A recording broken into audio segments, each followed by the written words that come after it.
Hi everyone, Liz Bigger here with Butterfly Healing and Wellness. I'm here today to do the card pull for the collective for this week. I know I'm a few days late, but it's been a really busy week for me this week. So today I was led to pull the Butterfly Oracle cards for Life Changes by Doreen Virtue.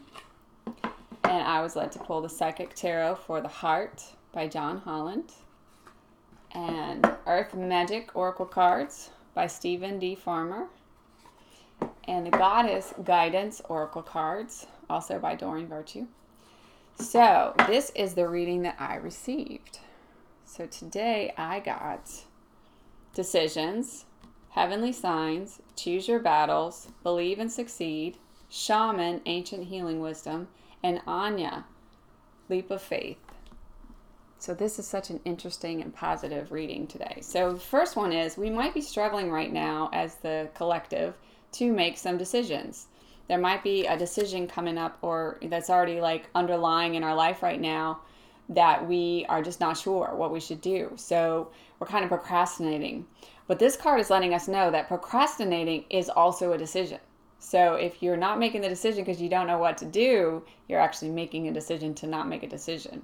And that's not what we need to do right now. Right now it's time for us to go down into our heart space and to tap in to our intuition and our inner knowing and decide which one of these decisions is best for my life purpose, for my soul purpose, which one is going to propel me along my path in the direction that I need to go. And so in order to help us, we got heavenly signs. So the universe wants to help us with this decision. So as we go throughout our day, we need to slow down and we need to pay attention to what's going on around us because we're going to be getting signs. The universe is going to be sending us messages. And I get a lot of my messages through nature. I do see a lot of butterflies. That's why the name of my business is Butterfly Healing and Wellness. So I know that when I see butterflies, it's a message for me. But I also see dragonflies, and I saw a fox the other day, and I see rabbits, and I see deer, and I see, all these different things. And I live in suburbia, so there's not a lot of wildlife here. Well, there's a little bit of wildlife. But even if you're in the city, like you're going to see things. You might see feathers, you might see money, you might, on the ground, coins on the ground. So there's going to be signs. And if you don't have time to look at or pay attention to that sign right then, log it in your memory and take some time later on in the day to sit with that and say, I saw that sign. What does that mean for me? What is the universe trying to tell me? And this isn't, terribly spiritual, but I find it works for me. Google. If I don't know what something means, I Google it. And 9 times out of 10, the first thing I click on is kind of a law of attraction thing. The first thing I click on, that message resonates, and it's so clear to me what that sign meant. So if you don't know what that means, just Google it and try to figure out which one of these is going to be more for my life purpose. And the next one I got was Choose Your Battles. And this card is letting us know that we are spending way too much psychic energy on discussions, arguments, relationships that are of no use for us. We're not going to win. It's better to let them go than to continue spending all this energy. We need time for us to gather our energy up together because we're going to need it for this decision that we're going to make. And the next one that I got was Believe and Succeed. This is a wonderfully powerful, positive card. So what this card is telling us is when we gather up our energy and we look for these signs and we finally make this decision, the universe is going to align everything for us. It's just going to step right in behind us and support this decision completely. It's going to bring us whatever it is we need to support this decision and make it happen. And as long as we behave as if, it's kind of a law of attraction card. When we behave as if it's already happened, then the universe just swoops right in and just makes it happen. And then the shaman, ancient healing wisdom. And the thing about the shaman is the shaman spends a lot of time in the spirit world. So the shaman is not just interested in the physical health, in the physical healing.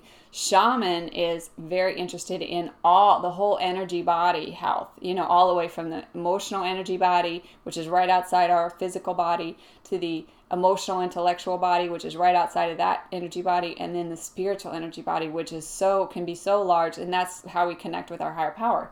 So what we're going to need to do is time to clear that out.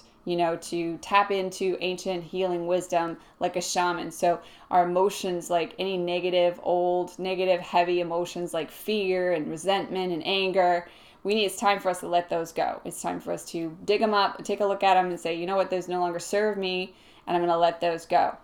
Our intellectual and mental, emotional body, energy body, we need to take a look at those things. And these are those limiting thoughts, those negative thoughts that go on in our head, like you're not worthy and you can't have it and you don't deserve it. And we need to let those go. We need to realize that we are worthy. We do deserve it. It is ours for the taking. And clear that out and make sure that the energy is flowing very clearly through our mental and emotion and intellectual energy body. And then our spiritual energy body. And that's where those limiting beliefs come in, where we believe that things are not possible. Like, that's just not possible. I can't do that. There's no way. Those are limiting beliefs. So we need to let that go, because the universe, anything is possible. Everything is possible. If you've spent any time with the law of attraction, you know that it's super easy for the universe to just realign everything and bring you whatever it is that you desire. So it's time for us to let go of all of those limiting beliefs and just really clear out our whole energy body. And for our physical body, it's time to nurture. It's time to eat good food and nourish our body. Self-care, take an Epsom salt bath, go out into nature and reconnect. So treat yourself as a shaman would. So really treat the whole, not just the physical body, but all the energy body, the whole of you, not just what you can see. And then the last one I got was Anya, Leap of Faith. And so this is such an interesting one. I've never gotten this card before, but she's a Celtic goddess, and she is the mother of the fairies. So she gave birth to the fairies. And what the card says is, take a risk and put your heart's true desire into action. And so that's what this card is saying. This is saying that Anya is supporting you in this decision. So when you make this decision, you can call on Anya and she can help you through the whole process. And also, it's time. It's time to make this decision. It's time to take a risk, take a leap of faith. Because when we make a decision, that we are risking not getting whatever the thing was that we decided against. So, but it's time. It's okay. This is a safe time. This is the time to make that decision. So this is the card pull that I got today. And I'm so grateful that you stayed and listened. And I'm so grateful to pull for you today. I hope it was very helpful. I will put some information down in the bottom if you want to get in touch with me, if you have any questions, or if you want to do a card reading for yourself. And I hope you all have a beautiful week, and I will see you next week. I love you all. Mwah.